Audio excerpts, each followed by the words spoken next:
Ժամանակավոր կառավարիչի ինստիտուտը կարգավորվող օրենքի համաձայն շարունակվում է գործել այնքան ժամանակ, քանի դեռ ամբողջ գործընթացը չի հասել իր տրամաբանական ավարտին, իսկ տրամաբանական ավարտը այն է, երբ որ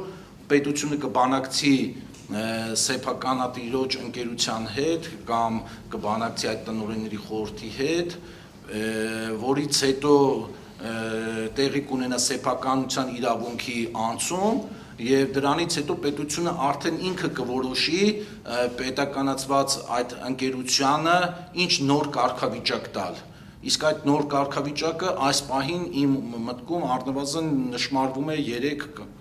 տարբերակ, թե որ ճանապարհով պետությունը կգնա, դա ժամանակը ցույց կտա։ Այսինքն տարբերակ 1 կարող են վաճառել այլ ընկերության, տարբերակ 2 կարող են կոնսորցիումով կառավարման տալ, պետությունը մասնաբաժին ունենա, կարող են պետական պահել, թե որ տարբերակը կլինի, դա ժամանակը ցույց